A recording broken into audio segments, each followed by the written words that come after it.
Hari ini kita akan membahas kitab Amsal. Dan kita akan mulai dengan membahas latar belakangnya. Kenapa namanya kitab Amsal, siapa penulisnya, dan kapan ditulisnya. Nah, beberapa dari pertanyaan ini langsung terjawab kalau kita baca Amsal 1 ayat 1. Dan di sana dikatakan begini, Amsal Salomo bin Daud, Raja Israel.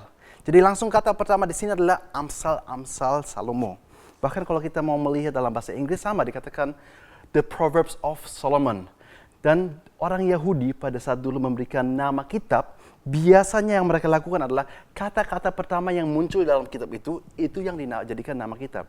Which is why di sini juga langsung namanya kitab Amsal. Penulisnya jelas di sini adalah Salomo. Tapi satu hal yang perlu diketahui, tidak setiap pasal di dalam Amsal ini, dan ada 31 pasal, tidak semuanya ditulis oleh Salomo. Kita lihat ada yang ditulis oleh orang lain juga, ada kumpulan-kumpulan, ada yang ditulis oleh Agur. Tapi sebagian besar ini dari Salomo, dan dia yang kumpulkan ini menjadi satu buku. Dan pertanyaan ketiga tadi, kapan ditulisnya? Nah, saya akan kembali gambarkan timeline yang sudah beberapa kali kita lihat akhir-akhir ini. Dan by the way, saya akan bantu untuk Anda pun lebih gampang mengerti timeline. Bayangkan garis panjang ini dibagi 3 aja ya. Bagi 3 berarti sini kurang lebih porsinya sama besarnya. Jadi ada awalnya dan ada endingnya. Nah, di awalnya saya suka gambarkan seperti pohon. Ini gambarkan Taman Firdaus, Taman Eden. Dan di sini adalah satu saat bentar lagi di mana Tuhan Yesus mau datang kembali. Di sini salib, jadi berarti ini tahun 0, sekarang kurang lebih tahun 2000 tahun yang lalu Tuhan Yesus mati bagi kita di kayu salib. Dan kenapa tadi saya bilang dibagi 3? Karena di sini pun di tengahnya, ini gampang diingat, ya, Abraham, bapa dari semua orang beriman, asal mulanya untuk nanti ada umat Israel dan sebagainya, itu di sini. Jadi ini kurang lebih 2000 tahun BC. Masih ingat, BC artinya before Christ atau sebelum Masehi. Nah, dan kalau seandainya ini pun kita bagi 2 lagi persis di tengahnya, berarti kurang lebih apa? 1000 BC, before Christ, sebelum Masehi. Ini zamannya Daud.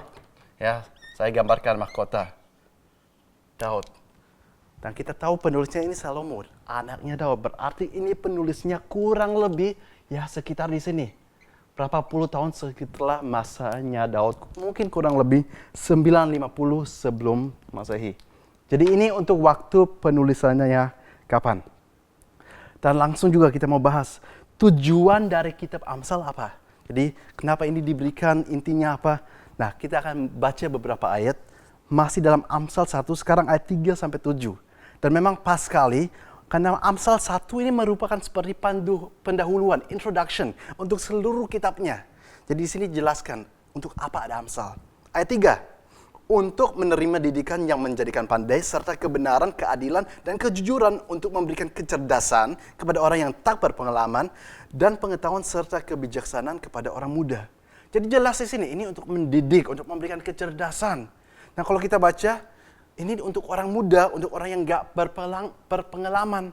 Jadi kalau kita sudah merasa pinter, apakah kita gak perlu baca? Coba kita lihat ayat 4, dikatakan, ayat 5, baiklah orang bijak mendengar dan menambah ilmu, dan baiklah orang berpengertian memperoleh bahan pertimbangan. Jadi walaupun orang sudah belajar banyak, harusnya sudah bisa dikategorikan dia orang bijak dan berpengalaman. Dia pun dikatakan harus nambah pengetahuan. Kita selalu harus merendahkan hati, merendahkan diri. Dan katakan, Tuhan, masih begitu banyak yang saya nggak tahu. Bicaralah kepadaku lewat firman-Mu. Ayat 6. Untuk mengerti amsal dan ibarat, perkataan dan teka-teki orang bijak. Jadi memang amsal, atau walaupun juga dalam bahasa Inggris Proverbs, itu sebenarnya pengertiannya sangat jelas dan bukan cuma dipakai dalam Alkitab. Itu artinya seperti di sini. Amsal, ibarat, seperti kata-kata bijak dari orang-orang yang berpengalaman, dan itu yang dikumpulkan di sini. Sebagian besarnya dari Salomo sendiri. Dan ayat 7, takut akan Tuhan adalah permulaan pengetahuan. Nah, ini seperti ayat intinya untuk mengikat seluruh kitab Amsal. Takut akan Tuhan adalah permulaan pengetahuan, tetapi orang bodoh menghina hikmat dan didikan. Dan di sini kita mulai melihat satu hal yang muncul, yang terus-menerus muncul di kitab Amsal ini, yaitu seperti ini. Kalau kita takut akan Tuhan, itu akan menjadikan kita, dikatakan di sini, berhikmat. Dan orang yang berhikmat, hidup dengan hikmat, hidupnya akan berhasil. Jadi ini satu tema besar yang kita akan melihat di seluruh kitab Amsal. Namun juga ada comparison-nya. Di sini ada perbandingan. Bahwa ada orang yang, kalau tadi takut akan Tuhan, sekarang tidak takut akan Tuhan. Maka dia seperti orang bukan berhikmat, melainkan bodoh, dan bukannya berhasil, melainkan hidupnya akan hancur. Jadi kalau takut akan Tuhan, dia akan berhikmat dan hidup berhasil, akan sukacita, akan ada damai sejahtera. Sedang orang yang gak takut akan Tuhan, itu seperti orang bodoh yang hidupnya hancur, yang hidupnya penuh duka cita dan sebagainya. Nah kalau kita melihat ini, apakah kita teringat, ternyata Yesus pun pernah menjelaskan seperti ini. Matius 7 ayat 24-27. Di sana Yesus menutup khotbahnya di bukit, ya, Sermon on the Mount. Sekarang dia menutup dan dia katakan, saya sudah ajarkan banyak hal, dan dari semua yang saya sudah ajarkan, sekarang kalian punya dua pilihan. Ada satu tipe orang, katakan A, dia mendengar dan melakukan, maka dia seperti orang yang berhikmat, dan hidupnya walaupun badai mau datang, walaupun hujan mau melanda, dan banjir, namun hidupnya seperti rumah di atas batu karang gak akan goyah. Sedangkan ada orang lain dengar juga, tapi gak mau melakukan, maka dia seperti orang bodoh, kata Yesus sendiri, dan hidupnya akan hancur. Karena kalau badai datang dan banjir datang, rumahnya akan roboh karena seperti berdirinya di atas pasir. Jadi Amsal ini bicara kurang lebih seputar ini dan suka membandingkan orang berhikmat, orang bodoh. Tapi menarik bagi saya juga, sebenarnya ya, kalau kita baca di Alkitab, kata berhikmat ini artinya apa ya? Berhikmat. Karena saya mau katakan berhikmat, katanya di Alkitab dengan kata berhikmat yang kita dengar di dunia sama sekali beda. Sama sekali beda, ya gak heran. Di dalam 1 Korintus 1 ayat 27 pun dikatakan bahwa hal-hal yang bodoh bagi dunia dipilih Allah untuk memalukan yang merasa berhikmat. Berhikmat menurut dunia. Jadi coba saya jelaskan. Anda contohnya ingat, Tuhan menyuruh kepada umat Israel, nanti kalau ketemu Jericho dan temboknya yang begitu besar, cara mengalahkannya begini. Dan kalau mungkin orang dunia nggak kenal Tuhan, mau mengalahkan dengan hikmat, mereka mungkin bikin battle strategy. Jadi strategi perang, gimana bisa meruntuhkan temboknya dan sebagainya. Tapi Tuhan malah menyuruh, nggak caramu, kamu kelilingi temboknya. Seorang yang nggak kenal Tuhan akan pikir itu bukan berhikmat, melainkan itu bodoh. Tapi justru yang itu dipilih oleh Tuhan, karena apa yang Tuhan suruh itu lebih baik. Jadi ternyata berhikmat bagi Tuhan ya, di Alkitab, itu bicara mengenai kita lakukan apa yang Tuhan katakan. Ketaatan itulah berhikmat. Orang yang taat dengan Alkitab, orang yang takut akan Tuhan bukan, oh saya ketakutan dengan Tuhan, enggak. Tapi saya ini in awe of God, saya ini respect dengan Tuhan, dan saya mau taat dengan apa yang dia katakan. Itu yang dimaksud dengan berhikmat. Sehingga itu keluarnya dalam hidup saya sebagai hidup yang berhasil. Karena saya lakukan apa yang Tuhan kepada saya. Jadi hidup yang berhikmat, jadi bukan cuma dalam pikiran, tapi itu kelihatan dari actions-nya. Dan actions-nya, tindakannya akan menjadi skillful. Jadi kalau orang Ibrani menggunakan kata hikmat, itu kadang-kadang bisa juga digantikan dengan skillful living. Hidup yang dalam hal-hal yang dilakukan ada skill-nya. Sehingga contohnya kalau kita baca di dalam kitab Imamat, di mana Tuhan menyuruh untuk membangun kemah Musa, kemah suci, ada beberapa orang yang Tuhan tiba-tiba memberikan kemampuan untuk bisa melakukannya. Mereka menjadi pandai emas dan bisa melakukan hal-hal yang lain, dan dikatakan mereka itu punya hikmat. Padahal yang dimaksudkan kalau kita baca hari ini kan yang dimaksud bahwa mereka itu punya kemampuannya, punya skillnya. Nah, skillful living ini atau pandai menurut Alkitab, itu karena kita taat dengan apa yang Tuhan suruh, hasilnya akan begini, berhasil hidupnya. Jadi ini satu hal yang kita akan terus-menerus melihat di dalam kitab Amsal ini. Tapi satu hal yang penting diketahui adalah bahwa hasil ini, hidupnya berhasil atau hidupnya hancur, atau katakan gini, kalau yang menurut dunia, hidupnya sukses, itu bukan sebuah janji di dalam kitab Amsal. Jadi kitab Amsal itu tidak pernah merupakan janji, melainkan cuma menjelaskan biasanya seperti apa. Jadi kalau mungkin hal-hal yang Yesus katakan, itu adalah janji. Tapi di sini jelas, dari awal Salomo sudah katakan, ini adalah seperti ibarat-ibarat. Dan amsal-amsal, kumpulan teka-teki dari orang-orang yang berpengalaman. Yang menunjukkan seharusnya hidupnya itu seperti apa. Jadi kan dikatakan oleh tadi, Salomo ayat 6 pasal 1, bahwa ini ada ibarat-ibaratnya, ada kata-kata hikmatnya. Dan hari-hari ini pun di luar Alkitab ada. Contohnya dalam bahasa Inggris ada yang kayak begini. An apple a day keeps the doctor away. Makan apel sehari sekali akan membuat dokter nggak usah datang. Dengan kata lain, kalau makan apel tiap hari ya kita akan sehat. Nah, apakah ini sebuah janji nggak pernah akan sakit kalau makan apel? Ya enggak. Tapi kan di balik itu ada maksud, yaitu hiduplah sehat, hati-hati makan apa. Dan sama pun dengan Amsal. Ada banyak nasihat di sini, tapi belum tentu semuanya berupa janji. Saya berikan satu contoh. Amsal 22 ayat 6. Dikatakan, didiklah orang muda menurut jalan yang patut baginya, maka pada masa tuanya pun ia tidak akan menyimpang daripada jalannya itu. Apakah benar setiap orang tua yang didik anaknya dalam takut akan Tuhan, sudah pasti sampai orang anak itu jadi tua, dia juga masih takut akan Tuhan? Ya belum tentu, ini bukan sebuah janji. Tapi ini menasihatkan para orang tua pada umumnya seperti ini, sehingga sebaiknya ya kalian didik anak-anak kalian dalam takut akan Tuhan. Tentunya pengecualian ada. Dan itu sebabnya penting untuk kita baca seluruh Alkitab. Karena Alkitab saling melengkapi. Pengecualiannya, contohnya kita bisa baca di dalam Ayub. Ayub dikatakan oleh Tuhan sendiri seorang yang saling gak bersalah, namun dia alami suatu hal yang buruk. Bukankah harusnya orang-orang yang saleh, yang takut akan Tuhan dan berhikmat, dia selalu berhasil? Tapi kok dia sempat alami bahwa semua hal yang dia bangun itu hancur? Ya karena ada pengecualiannya. Walaupun pada akhirnya Tuhan bisa pulihkan. Tapi bukan itu yang terpenting. Yang terpenting adalah hidup kita mau takut akan Tuhan, dalam artian saya mau taat dengan Tuhan. Atau yang juga banyak membahas mengenai pengecualian adalah di dalam kitab, kalau bahasa Inggris Ecclesiastes, kalau dalam bahasa Indonesia Pengkhotbah, di mana dibahas mengenai, dikatakan di sana, ada orang-orang yang berbuat jahat namun hidupnya kelihatannya sukses. Kekayaannya bertambah, tapi ada bottom line-nya. Ada satu hal yang nanti dijelaskan, dikatakan apa gunanya dia kaya semua. Apa gunanya dia kelihatannya berhasil menurut dunia, bukan menurut Tuhan, menurut dunia. Kalau pada akhirnya juga dia nggak kenal Tuhan dan semuanya sia-sia. Dan pada akhirnya juga dia nggak masuk surga. Sedangkan ada orang lain yang mungkin hidupnya berhikmat, tapi karena mungkin Tuhan juga izinkan ada hal-hal yang dia harus lakukan. Mungkin Tuhan katakan, kalau zaman sekarang ya, kamu harus pergi mungkin ke negara yang jauh, di sana nggak gampang, tapi kamu harus lakukan demi saya untuk jangkau jiwa.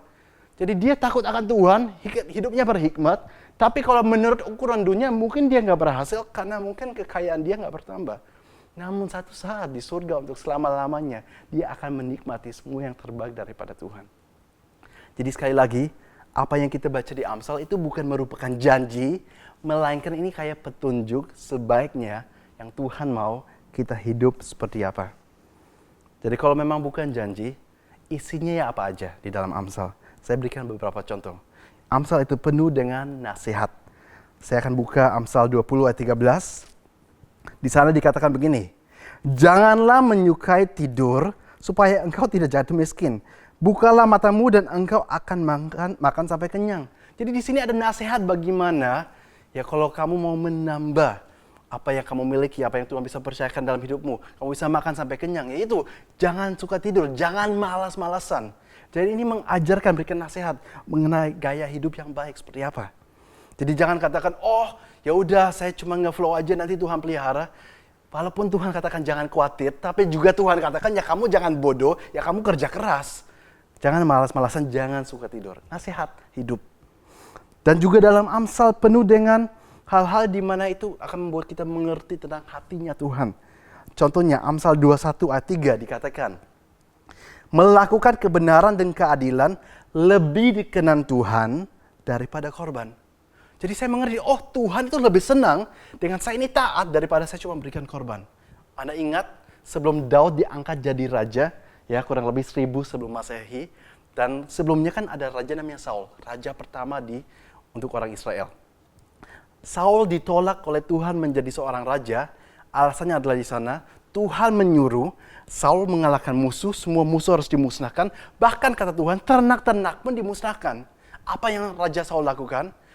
Banyak binatangnya dia ambil untuk berikan kepada Tuhan sebagai korban. Dan di sana Tuhan menolak Saul jadi raja karena Saul nggak taat. Karena bagi Tuhan lebih penting taat daripada cuma berikan korban persembahan.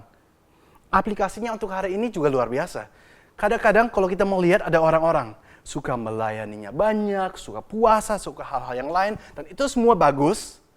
Tapi apa gunanya dia lakukan itu semua kalau dalam kehidupan sehari-hari dia nggak ada kerinduan untuk taat dengan Tuhan. Dalam hidup pekerjaannya sehari-hari dia nggak punya integritas, dia cinta akan uang, dia sukanya gosip. Bagi Tuhan hal-hal bertobat dari hal-hal tersebut, suka gosip, cinta uang dan sebagainya, itu lebih penting daripada dia cuma melayani, dia cuma berpuasa, berdoa. Of course, hal-hal itu juga bagus. Tapi jelas di sini, Tuhan lebih senang lagi kalau kita mau bertobat dari kesalahan kita. Jadi jelas, Amsal itu menunjukkan kita hati Tuhan seperti apa. Berikut, Amsal penuh dengan hal-hal yang membuat kita introspeksi diri. Amsal 17 ayat 27, dikatakan begini, orang yang berpengetahuan menahan perkataannya.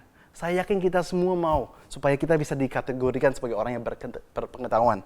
Dikatakan orang yang berpengetahuan menahan perkataannya, orang yang berpengertian berkepala dingin. Jadi menurut Alkitab, orang yang berpengetahuan dia suka menahan. Jadi walaupun mungkin dia tahu banyak hal, tapi dia nggak selalu suka nambah-nambah, suka apa? Sok pinter, semuanya dia harus tambahkan. Enggak, ada saatnya dia kata enggak, lebih baik diam aja.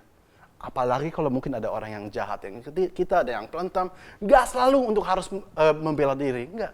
Dia bisa menahan perkataannya. Juga dikatakan di sini, orang yang berpengertian berkepala dingin. Apakah kita cepat jadi panas? Orang mengatakan yang nggak enak, hati kita jadi panas. Orang itu kasar, orang itu fitnah, orang gosip, kita jadi panas. Orang menyalahkan kita atau melakukan yang nggak benar, kita ingin untuk membalas atau langsung balas dengan perkataan. Ya kalau seperti itu, menurut Alkitab, kita bukan orang yang berpengertian. Dan bukan saya yang mengatakannya, tapi Alkitab yang mengatakan. Kalau orang yang berpengertian, ya berkepala dingin. Ya dia bilang gak apa-apa, kasih menutupi banyak dosa. Walaupun dia bersalah, walaupun dia jahat, walaupun dia rude, gak apa-apa. Tampar pipi kiri, saya berikan pipi kanan. Saya ini berkepala dingin. Dan seperti itu yang juga dihidupi oleh Yesus. Yesus walaupun sering disalahi, difitnah, bahkan diludahi, dipukul, tetap berkepala dingin, tetap dia tenang, tetap dia diam, dia nggak membalas. Dan sebuah teladan yang kita bisa ikuti. Tambahkan sejak zamannya Amsal, kurang lebih 1000 sebelum Yesus datang. Hal-hal seperti ini sudah dijelaskan. Walaupun baru secara sempurna diteladani oleh Yesus, ya 1000 tahun kemudian. Jadi kita melihat Amsal itu bicara tentang banyak hal yang benar-benar akan bantu hidup kita. Berikut, di Amsal juga penuh dengan teguran. Coba lihat Amsal 21 ayat 26. Dikatakan, keinginan bernafsu sepanjang hari, tapi orang benar memberi tanpa batas. Jadi ini seperti teguran bagi orang-orang yang sukanya banyak hal, mengingini banyak hal, nafsu banyak hal. Kan dikatakan itu nggak pernah akan selesai puasnya. Sepanjang hari kamu akan nafsu, ingin bertambah lebih, dan kamu nggak pernah akan merasa, oh iya saya sudah mencapai. Karena selalu ada hal-hal yang dimana kita kurang puas. Dan itu sebuah tipu muslihat iblis yang kita harus sadar. Sehingga seharusnya yang baik, seperti di sini dikatakan dalam bagian B, tetapi orang benar memberi tanpa batas. Walaupun saya merasa, saya belum memiliki semua yang saya ingini. Mungkin masih ada banyak hal yang saya belum capai. Tapi sekarang pun, karena saya orang benar dan saya kenal Tuhan, bisa memberi tanpa batas. Karena bukan cuma untuk saya hidup nyaman, tapi lebih penting untuk saya memberikan juga untuk orang yang membutuhkan, untuk melakukan hal-hal untuk membangun kerajaan Tuhan, dan itulah yang menyenangkan Tuhan. Jadi kita lihat Amsal, penuh dengan nasihat mengenai penuh teguran, hal-hal yang membuat introspeksi diri, dan menunjukkan kita juga hatinya Tuhan. Dan kalau kita sekarang sudah mau selesai, tentunya saya nggak akan bahas seluruh kitab Amsal. Paling nggak saya sudah menunjukkan isinya apa, selebihnya Anda bisa baca sendiri. Ada 31 pasal, jadi bahkan kalau Anda ingin untuk baca dalam sebulan, satu hari satu pasal, sangat cocok. Karena 31 sama seperti hari di dalam sebuah bulan. Tapi saya ingin memberikan tantangan kepada Anda. Maukah Anda seperti yang dikatakan dalam Amsal? Dan diulangi lagi oleh Yesus sendiri pada saat dia khotbah di bukit Matius 7 ayat 24-27. Maukah kita menjadi orang yang setelah kita mengetahui kebenaran ini, kita menjadi orang yang takut akan Tuhan? Yang artinya kita mau taat dengan apa yang Tuhan katakan. Kita mau merendahkan diri dan katakan, bukan jalanku tapi jalan Engkau yang lebih baik. Walaupun mungkin saya nggak suka, tapi saya belajar untuk mau melakukannya. Itulah orang yang berhikmat. Dan itulah orang yang akan berhasil.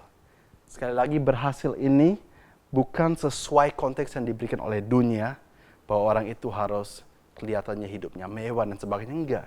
Tapi berhasil di mata Tuhan. Di mana semua yang Tuhan sudah siapkan untuk hidup kita, untuk kita harus lakukan dan capai jalannya itu, ya, saya berhasil di dalam itu.